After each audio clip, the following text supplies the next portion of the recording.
ಎಲ್ಲರಿಗೂ ನಮಸ್ಕಾರ. Welcome back to my channel. ನಾನು ಗಾಯತ್ರಿ. ನಾನು ಇವತ್ತು ಇನ್ಸ್ಟೆಂಟಾಗಿ ಇಡ್ಲಿ ಸಾಂಬಾರು ಹೇಗೆ ಮಾಡೋದು ಅಂತ ತೋರಿಸ್ಕೊಡ್ತಾ ಇದ್ದೀನಿ. ಇದು 10 ನಿಮಿಷದಲ್ಲಿ ನಾವು ಮಾಡ್ಬೋದು ಈ ಸಾಂಬಾರನ್ನ.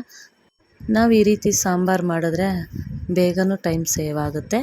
ಬನ್ನಿ ನೋಡೋಣ ಅದಕ್ಕೆ ಏನೇನು ಇಂಗ್ರೀಡಿಯೆಂಟ್ಸ್ ಅಂತ ನೋಡೋಣ. ಸಿಂಪಲ್ ಇಂಗ್ರೀಡಿಯೆಂಟ್ಸೇ, ಬೇಗನೆ ಮಾಡ್ಬೋದು. ಎಲ್ಲರೂ ತುಂಬಾ ಇಷ್ಟಪಡ್ತಾರೆ ಈ ಸಾಂಬಾರನ್ನ, ಅಷ್ಟು ರುಚಿಯಾಗಿರುತ್ತೆ.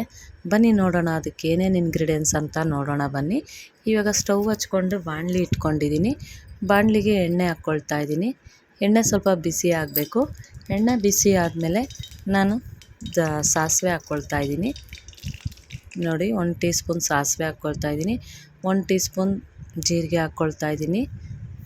ನಂತರ ನಾನು ಬೆಳ್ಳುಳ್ಳಿ ಒಂದು 6 ಎಸಳು ಜಜ್ಜಿಟ್ಕೊಂಡಿದ್ದೆ, ಅದನ್ನು ಹಾಕ್ಕೊಂಡು ಫ್ರೈ ಮಾಡ್ಕೊಳ್ತಾ ಇದ್ದೀನಿ. ಈಗ LG ಹಿಂಗು ಅದನ್ನು ಹಾಕ್ಕೊಳ್ತಾ ಇದ್ದೀನಿ. ಸ್ವಲ್ಪ LG ಹಿಂಗೆ ಹಾಕ್ಕೊಂಡು ಫ್ರೈ ಮಾಡ್ಕೊಳ್ತೀನಿ. ಈರುಳ್ಳಿ ಒಂದು 2 ಸಣ್ಣಕ್ಕೆ ಕಟ್ ಮಾಡಿ ಇಟ್ಕೊಂಡಿದ್ದೆ, ಅದನ್ನು ಹಾಕ್ಕೊಂಡು ಫ್ರೈ ಮಾಡ್ಕೊಳ್ತಾ ಇದ್ದೀನಿ. ಹಸಿ ವಾಸನೆ ಹೋಗೋವರೆಗೂ ಚೆನ್ನಾಗಿ ಫ್ರೈ ಮಾಡ್ಕೊಳ್ಳೋಣ. ಈ ರೀತಿ ಚೆನ್ನಾಗಿ ಫ್ರೈ ಮಾಡ್ಕೊಂಡಿದ್ದಾದಮೇಲೆ ನಂತರ ನಾವು ಹಸಿಮೆಣ್ಸಿನ್ಕಾಯಿ ಹಾಕ್ಕೊಳ್ತಾ ಇದ್ದೀವಿ, ಕರ್ಬೇವಿನ ಸೊಪ್ಪು ಹಾಕ್ಕೊಳ್ತಾ ಇದ್ದೀನಿ. ಎಲ್ಲ ಹಾಕ್ಕೊಂಡು ಫ್ರೈ ಮಾಡ್ಕೊಳ್ತಾ ಇದ್ದೀನಿ. ಹಸಿ ವಾಸನೆ ಹೋಗೋವರೆಗೂ ಚೆನ್ನಾಗಿ ಫ್ರೈ ಮಾಡ್ಕೊಳ್ಳೋಣ. ನೀವು ಟ್ರೈ ಮಾಡಿ ಫ್ರೆಂಡ್ಸ್, ನಾನು ಹೇಗೆ ಮಾಡಿದ್ದೀನಿ ಅಂತ ಹೇಳಿ. ರೆಸಿಪಿ ನಿಮ್ಗೆ ಬೇಗನೆ ಆಗುತ್ತೆ.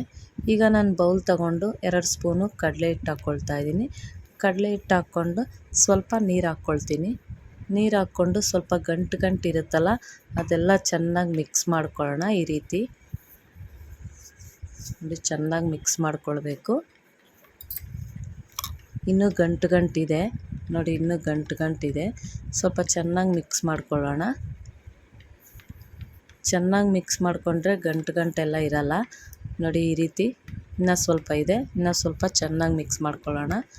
ಹೀಗೆ ಚೆನ್ನಾಗಿ ಮಿಕ್ಸ್ ಮಾಡ್ಕೊಂಡಿದ್ದಾದಮೇಲೆ ನಾವು ಇದಕ್ಕೆ ಒಗ್ಗರಣೆ ಮಾಡ್ತಾಯಿದ್ದೀವಲ್ಲ, ಇದಕ್ಕೆ ಟೊಮೆಟೊ ಹಾಕ್ಕೊಳ್ತಾ ಇದ್ದೀನಿ.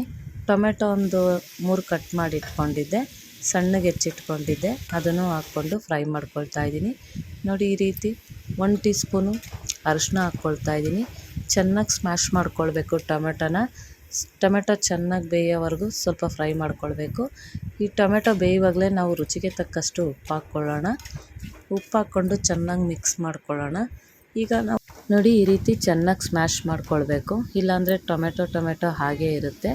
ಅದಕ್ಕೋಸ್ಕರ ಚೆನ್ನಾಗಿ ಸ್ಮ್ಯಾಶ್ ಮಾಡ್ಕೊಂಡಿದ್ದಾದಮೇಲೆ ನಾವು 2 ಸ್ಪೂನ್ ಆಗೋಷ್ಟು ಸಾಂಬಾರು ಪುಡಿ ಹಾಕ್ಕೊಳ್ತಾ ಇದ್ದೀನಿ. ಸಾಂಬಾರು ಪುಡಿ ಹಾಕ್ಕೊಂಡು ಸ್ವಲ್ಪ ಫ್ರೈ ಮಾಡ್ಕೊಳ್ಳೋಣ. ಹಸಿ ವಾಸನೆ ಹೋಗೋವರೆಗೂ ಫ್ರೈ ಮಾಡ್ಕೊಳ್ಳೋಣ. ಈ ರೀತಿ ಫ್ರೈ ಮಾಡಿದ್ಮೇಲೆ ನಾವಿಲ್ಲಿ ಕಡಲೆ ಹಿಟ್ಟನ್ನ ಕಲಸಿ ಮಿಕ್ಸ್ ಮಾಡಿ ಇಟ್ಕೊಂಡಿದ್ವಲ್ಲ, ಅದನ್ನು ಹಾಕ್ಕೊಳ್ತಾ ಇದ್ದೀನಿ. ಹಾಕ್ಕೊಂಡು ಸ್ವಲ್ಪ ಫ್ರೈ ಮಾಡ್ಕೊಳ್ತೀನಿ. ನೋಡಿ, ಹೀಗೆ ಚೆನ್ನಾಗಿ ಫ್ರೈ ಮಾಡ್ಕೊಂಡಿದ್ದಾದಮೇಲೆ ನೀರು ಹಾಕ್ಕೊಳ್ಳಿ. ನೀರು ನಿಮ್ಗೆ ಎಷ್ಟು ಕ್ವಾಂಟಿಟಿ ಬೇಕೋ ಅಷ್ಟು ಹಾಕ್ಕೊಳ್ಳಿ. ಸ್ವಲ್ಪ ಗಟ್ಟಿ ಇರಬೇಕಂದ್ರೆ ಒಂದು ಸ್ವಲ್ಪ ಹಾಕ್ಕೊಳ್ಳಿ. ಸ್ವಲ್ಪ ತಿಳಿಯಾಗಿರ್ಬೇಕಂದ್ರೆ ಒಂದು ಸ್ವಲ್ಪ ನೀರು ಹಾಕ್ಕೊಳ್ಳಿ. ನಿಮ್ಗೆ ಇನ್ನೂ ಖಾರ ಬೇಕು ಅಂದರೆ ಖಾರದ ಪುಡಿ ಸ್ವಲ್ಪ ಹಾಕ್ಕೊಳ್ಬೋದು. ನಾನು ಸಾಂಬಾರು ಪುಡಿನೇ ಸಾಕು ಅಂತ ಸಾಂಬಾರು ಪುಡಿನೇ ಹಾಕ್ಕೊಂಡಿದ್ದೀನಿ. ನಿಮ್ಗೆ ಇನ್ನೂ ಖಾರ ಬೇಕಂದರೆ ಖಾರದ ಪುಡಿ ಇನ್ನೊಂದು ಸ್ಪೂನ್ ಹಾಕ್ಕೊಳ್ಳಿ. ನಾನು ಇಷ್ಟೇ ಸಾಕು, ಸಾಂಬಾರು ಪುಡಿ ಹಾಕ್ಕೊಂಡಿದ್ದೀನಿ, ಇಷ್ಟೇ ಸಾಕು. ಈಗ ಒಳ್ಳೆ ಮಿಕ್ಸ್ ಕೊಡೋಣ. ಚೆನ್ನಾಗಿ ಮಿಕ್ಸ್ ಮಾಡಿ ಒಂದು ಕುದಿ ಬರಬೇಕು. ಒಂದು ಕುದಿ ಬಂದಮೇಲೆ ನಾವು ಸಣ್ಣಗೆ ಕೊತ್ತಂಬರಿ ಸೊಪ್ಪು ಹಚ್ಚಿಟ್ಕೊಂಡಿದ್ವಿ. ನೋಡಿ, ನಮಗಿಷ್ಟು ಕ್ವಾಂಟಿಟಿ ಸಾಕು. ನಿಮ್ಗೆ ಬೇಕಂದರೆ ನೀರು ಹಾಕ್ಕೊಳ್ಳಿ ಸ್ವಲ್ಪ ಬೇಕಂದರೆ. ಈಗ ನಾವು ಕೊತ್ತಂಬರಿ ಸೊಪ್ಪು ಕಟ್ ಮಾಡಿ ಇಟ್ಕೊಂಡಿದ್ವಲ್ಲ, ಅದನ್ನು ಹಾಕ್ಕೊಳ್ತಾ ಇದ್ದೀನಿ. ಇವಾಗೆಲ್ಲ ಚೆನ್ನಾಗಿ ಕುದೀತಾ ಇದೆ ಸಾಂಬಾರು. ನೋಡಿ, ಈ ರೀತಿ ಚೆನ್ನಾಗಿ ಕುದೀತಾ ಇದೆ.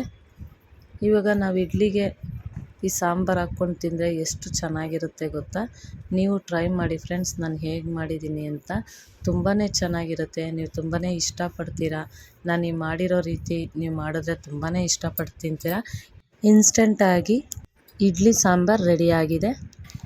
ಇಡ್ಲಿ ಎಲ್ಲ ಹಾಕ್ಕೊಳ್ತಾ ಇದ್ದೀನಿ ಪ್ಲೇಟ್ಗೆ. ಹಾಕ್ಕೊಂಡು ಇವಾಗ ಸಾಂಬಾರು ಹಾಕ್ಕೊಳ್ತೀನಿ. ತುಂಬ ಚೆನ್ನಾಗಿರುತ್ತೆ ಈ ಸಾಂಬಾರು. ನೀವು ಟ್ರೈ ಮಾಡಿ ಫ್ರೆಂಡ್ಸ್, ನಾನು ಹೇಗೆ ಮಾಡಿದ್ದೀನಿ ಅಂತ ಕಮೆಂಟ್ ಹಾಕಿ. ನೋಡಿ, ಎಷ್ಟು ಚೆನ್ನಾಗಿದೆ ಸಾಂಬಾರು, ತುಂಬಾ ಚೆನ್ನಾಗಿದೆ. ಮನೆಯಲ್ಲೂ ಅಷ್ಟೇ, ಎಲ್ಲರೂ ತುಂಬಾ ಇಷ್ಟಪಟ್ಟು ತಿಂತಾರೆ ಈ ಸಾಂಬಾರನ್ನ. ಆ ರೀತಿ ಇದೆ. 10 ಮಿನಿಟ್ಸಲ್ಲಿ ನೀವು ಬೇಗ ಮಾಡ್ಬೋದು. ಬೆಳಗ್ಗೆ ಸಾಂಬಾರು ಇಡ್ಲಿಗೆ ತುಂಬ ಚೆನ್ನಾಗಿರುತ್ತೆ. ನನ್ನ ವಿಡಿಯೋ ಇಷ್ಟ ಆದರೆ ಲೈಕ್ ಮಾಡಿ, ಕಮೆಂಟ್ ಮಾಡಿ, ಶೇರ್ ಮಾಡಿ ಫ್ರೆಂಡ್ಸ್. ಮತ್ತು ಸಬ್ಸ್ಕ್ರೈಬ್ ಮಾಡ್ಕೊಂಡು ನೋಡಿ. ನೀವು ಸಬ್ಸ್ಕ್ರೈಬ್ ಮಾಡ್ಕೊಂಡು ನೋಡಿದ್ರೆ ನಾನು ಯಾವುದೇ ಒಂದು ವಿಡಿಯೋ ಹಾಕಿದ್ರು ಫಸ್ಟ್ ನೋಟಿಫಿಕೇಷನ್ ನಿಮಗೆ ಬರುತ್ತೆ. ಹೀಗೆ ಸಪೋರ್ಟ್ ಮಾಡ್ತಾಯಿರಿ. Thank you friends.